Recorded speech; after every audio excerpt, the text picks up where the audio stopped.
Trump was interviewed by reporters from Time magazine, and the result is worth reading. The article is titled, quote, "How Far Trump Would Go," end quote. A link to an interview transcript is provided in that article. Trump has clearly laid out policies that would elevate the powers of the president in a manner inconsistent with the checks and balances that have existed since the nation's founding and which are necessary to preserve American democracy. Trump's argument for absolute immunity from criminal prosecution is just one facet of his reach for near dictatorial powers as president. Another theme of Trump's statements made during the interview is that there is no analysis of the potential negative ramifications on the U.S. economy from implementing his policies. An example is what would happen to the U.S. economy when Trump is successful in removing 11 million or more illegal immigrants from the country. To facilitate that deportation, he would build detention camps and deploy the military, something that is prohibited by the Posse Comitatus Act of 1878, which prohibits the use of the military for civil law enforcement.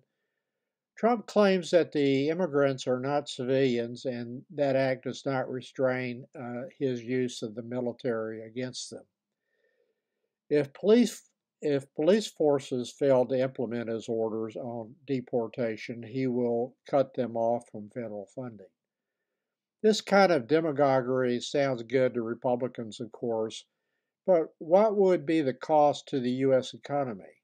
Trump does not discuss the negative effects that will result from implementing this policy. I thought I would just generally identify some of the costs that Trump will not discuss. First, the 11 million people plus that Trump wants to deport are consumers whose spending supports GDP growth. Second, millions of them are employed in businesses, including many small business owners who will be voting for Trump. Replacing those workers in a tight labor market would be difficult, if not impossible, in many cases, particularly for jobs that Americans do not want to do. Labor costs for those employers will rise just to attract applicants, and many vacancies will go unfilled. Third, at a minimum, those consumers pay sales taxes that support local and state governments. I'm not sure what happens to their Social Security tax payments when they are deported. Third, how much will it cost just to deport so many people? There were estimates made of the cost to the U.S. Treasury to implement Trump's deportation plan that he came up with back in 2016 and 2017 when he proposed the same kind of plan back then. The estimated cost ranged from 420 billion to 620 billion. See this article, quote, "Trump's deportation plan could cost taxpayers $500 billion," end quote, published on February 24, 2017 at CNBC.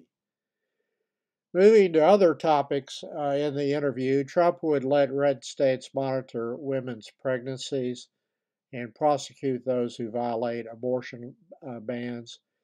He plans to withhold, at his personal discretion and his whim, funds appropriated by Congress.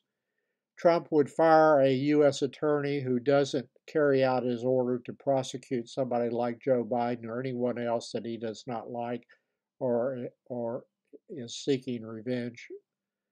He will consider pardoning his supporters convicted or who pled guilty to committing crimes in the January 6th Republican assault on the nation's capital. He might not come to the aid of an attacked ally in Europe or Russia if he felt that country or countries were not paying enough for their own defense. He has considered removing U.S. troops from South Korea since it is a rich country and can defend itself. That would make it more likely that there would be a war on the Korean Peninsula that would actually draw U.S. troops back into the conflict. He would gut the U.S. Civil Service and employ National Guard to American cities as he sees fit to address crime issues. When asked about his claim on Truth Social that a stolen election, quote, allows for the termination of all rules, regulations, and articles, even those found in the Constitution, end quote, Trump responded by denying that he said that, which he did say that. Trump claimed that the, quote, fascists, end quote, in America's government were the greatest threat. He said, quote, I think the enemy from within in many cases is much more dangerous for our country than the outside enemies of China, Russia, and various others, end quote. He may be right on that observation, but he has misidentified the people who were a threat to America's democracy.